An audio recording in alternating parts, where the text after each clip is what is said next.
পরীক্ষার্থী বন্ধুরা, এখন তোমাদের জন্য থাকছে বাংলা প্রথম পত্রের শেষ মুহূর্তের জন্য সাজেশন। তোমরা জানো বাংলা প্রথম পত্রের সৃজনশীলের জন্য রয়েছে 70 নম্বর এবং বহু নির্বাচনী অংশের জন্য রয়েছে 30 নম্বর।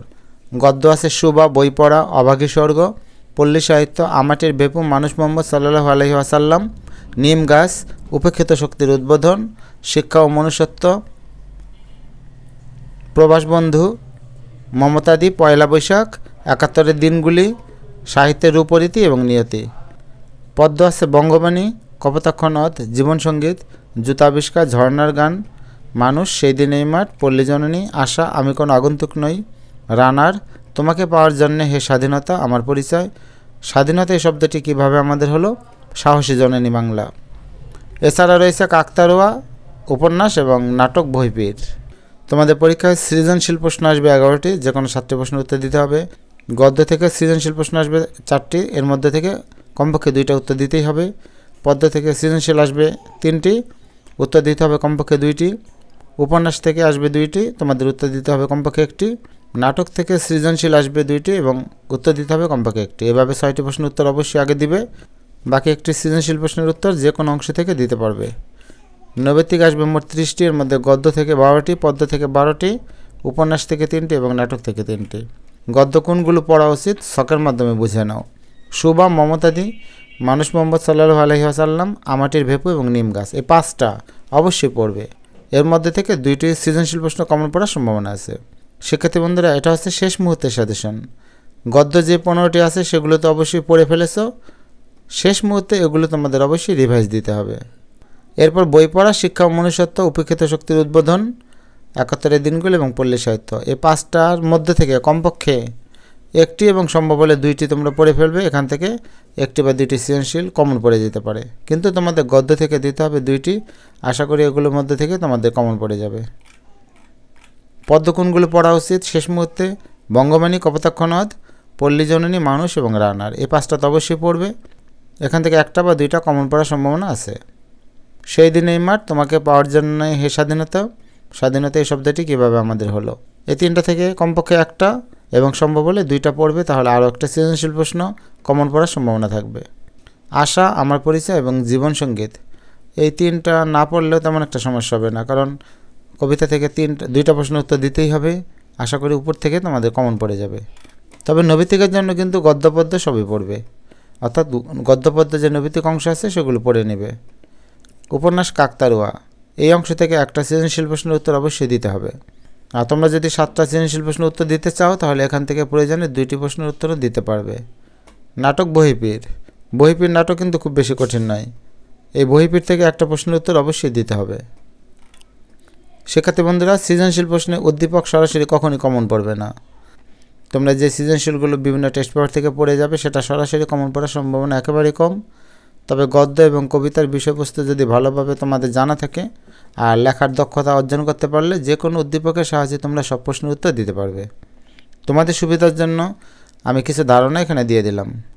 গদ্য অংশ, শিক্ষা ও মনুষ্যত্ব, এই অংশ থেকে তোমাদের যেগুলো বা যে অংশটুকু বেশি গুরুত্বপূর্ণ তা হচ্ছে শিক্ষা ও মনুষ্যত্ব প্রবন্ধ অনুসারে জীবসত্তার স্বরূপ ব্যাখ্যা করো, এরকম একটা প্রশ্ন আসতে পারে।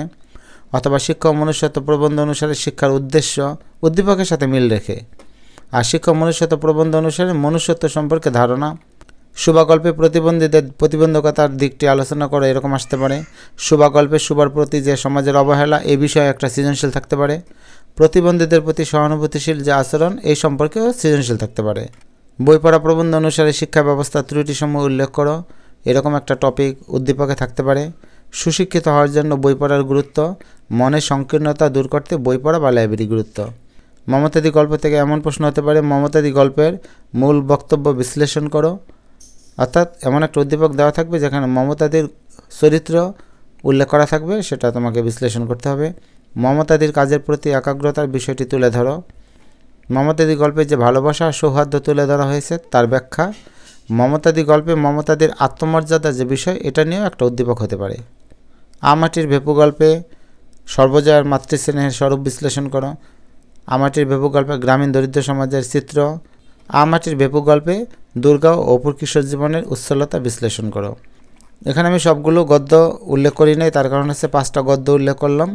তোমাদের এটা বোঝানোর জন্য যে মূল গল্পের মেন বইতে যে মূল গল্পের যে মূল চরিত্রগুলো, সেই চরিত্রগুলো বিশ্লেষণ করে তোমাদের সেই অনুযায়ী উদ্দীপক আসবে এবং উদ্দীপকের সাথে কী সাদৃশ্য বা বৈসাদৃশ্য এগুলো বিশ্লেষণ করতে হবে, সেই সম্পর্কে একটু ধারণা দিলাম। একইভাবে পদ্যতে তোমরা দেখতে পারো মানুষ কবিতা, যদি খেয়াল করো, মানুষ কবিতা মোল্লা এবং পুরোহিতের অমানবিক আচরণ এটা কোনো একটা উদ্দীপকের মাধ্যমে তোমাদের তুলে ধরতে বলবে। মানুষ কবিতায় সবার ঊর্ধ্বে মানুষের অবস্থান, কবিতায় ধর্মের নামে মানবতার যে অবমাননা করা হয়েছে সে বিশ্লেষণও চলে আসতে পারে। কপোতাক্ষনাথ কবিতায় স্বদেশপ্রেম, এটা তো খুবই গুরুত্বপূর্ণ। আর কপোতাক্ষনাথ কবিতায় কবির স্মৃতিকাতরতার দিকটি এটাও চলে আসতে পারে। আর কপোতাক্ষনাথ কবিতায় জন্মভূমির প্রতি যে প্রগাঢ় ভালোবাসা, এটা নিয়ে একটা উদ্দীপক হতে পারে। বঙ্গবাণী কবিতায় উল্লিখিত মাতৃভাষায় অবজ্ঞাকারীদের যে মনোভাব তা বিশ্লেষণ করতে বলতে পারে। আর মাতৃভাষার প্রতি মমত্ববোধ এবং মাতৃভাষার সাথে মানুষের সম্পর্কের দিকটি তুলে ধরে একটা সৃজনশীল উদ্দীপক হতে পারে। তোমাকে পাওয়ার জন্য এই স্বাধীনতা কবিতায় মূল ভাব যেটা, সেই বিষয়ে একটা উদ্দীপক আসতে পারে। স্বাধীনতা অর্জনের জন্য বাঙালির আত্মত্যাগের যে মহিমা, সেই বিষয়ে উদ্দীপক হতে পারে এবং মুক্তিযুদ্ধে বাঙালির উপর হানাদার বাহিনীর নির্যাতনের চিত্র চলে আসতে পারে। পল্লীজননী কবিতায় সন্তানের জন্য মায়ের যে মঙ্গল কামনার স্বরূপ, সেই বিষয়ে ব্যাখ্যা করতে বলতে পারে। পল্লীজননী কবিতায় মূল ভাব, এটা সম্পর্কে উদ্দীপক হতে পারে। পল্লীজননী কবিতা বর্ণিত মায়ের অসহায়ত্বের দিকটি তুলে ধরো, এই বিষয় নিয়ে সৃজনশীল হতে পারে। মোট কথা, কবিতা সম্পর্কে পরিষ্কার ধারণা থাকলে উপরে যে সাজেশনগুলো দিলাম সেই সাজেশন অনুযায়ী তোমরা কবিতাগুলো শেষ মুহূর্তে দেখে যাবে।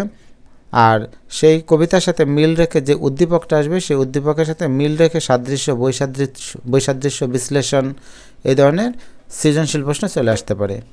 তোমাদের লেখার ধরন যদি ভালো হয় তাহলে অল্প লিখেও যথেষ্ট নম্বর পেতে পারো।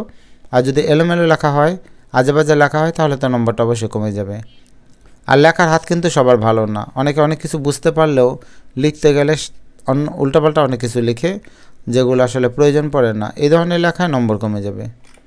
উপন্যাস কাকতাড়ুয়াতে তোমরা দেখো বুধার স্বজন হারানোর দিকটি, বুধার মুক্তিযুদ্ধের চেতনার দিক, হানাদার বাহিনীর নৃশংসতার বিবরণ, বুধার দেশপ্রেম এবং মুক্তিযুদ্ধে অংশগ্রহণের দিক, কাকতাড়ুয়া উপন্যাসে বর্ণিত রাজাকারদের ভূমিকা বিশ্লেষণ, অথবা মূল ভাব নিয়ে যে কোনো উদ্দীপক আসতে পারে।